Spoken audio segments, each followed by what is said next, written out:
Dracula, September 3rd. We will send him away to smoke the cigarette. Letter, Dr. Seward to Honorable Arthur Holmwood, 3 September. My dear Art, Van Helsing has come and gone.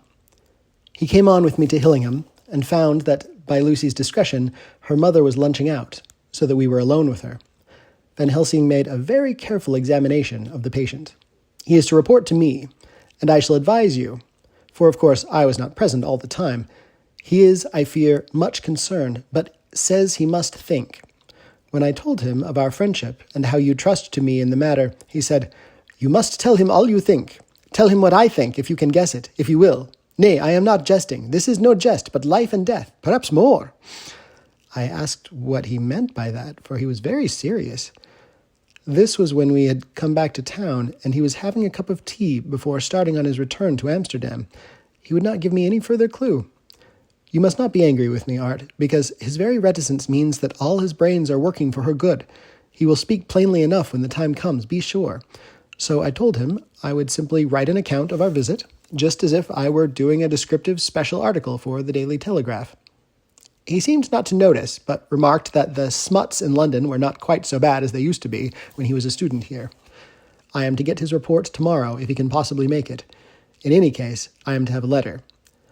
Well, as to the visit, Lucy was more cheerful than on the day I first saw her, and certainly looked better. She had lost something of the ghastly look that so upset you, and her breathing was normal. She was very sweet to the professor, as she always is, and tried to make him feel at ease, though I could see that the poor girl was making a hard struggle for it.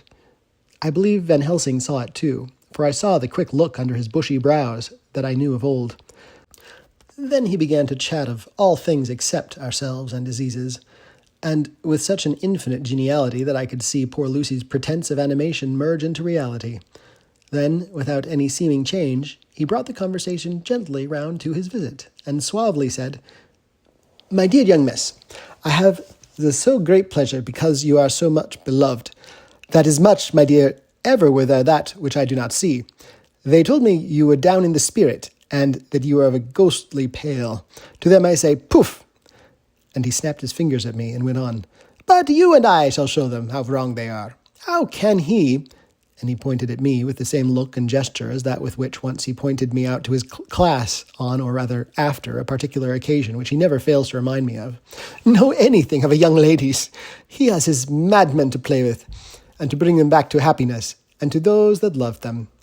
It is much to do, and but there are rewards, in that we can bestow such happiness. But the young ladies, he has no wife or daughter, and the young do not tell themselves to the young, but to the old, like me, who have known so many sorrows, and the causes of them. So, my dear, we will send him away to smoke the cigarette in the garden, whilst you and I will have a little talk all to ourselves. I took the hint, and strolled about, and presently the professor came to the window and called me in. He looked grave, but said, I have made careful examination, but there is no functional cause. With you I agree that there has been much blood lost. It has been, but is not. But the conditions of her are in no way anemic. I have asked her to send me her maid, that I may ask just one or two questions, that so I may not chance to miss nothing. I know well what she will say, and yet there is cause. There's always cause for everything. I must go back home and think. You must send to me the telegram every day, and if there be cause, I shall come again. The disease, for not to be all well is a disease, interests me, and the sweet young dear, she interests me too. She charmed me, and for her, if not for you or disease, I come. As I tell you, he would not say a word more, even when we were alone. And so now, Art, you know all I know. I shall keep stern watch. I trust your poor father is rallying. It must be a terrible thing to you, my dear old fellow, to be placed in such a position between two people who are both so dear to you. I know your idea of duty to your father, and you are right to stick to it. But, if need be, I shall send you word to come at once to Lucy. So do not be over-anxious, unless you hear from me.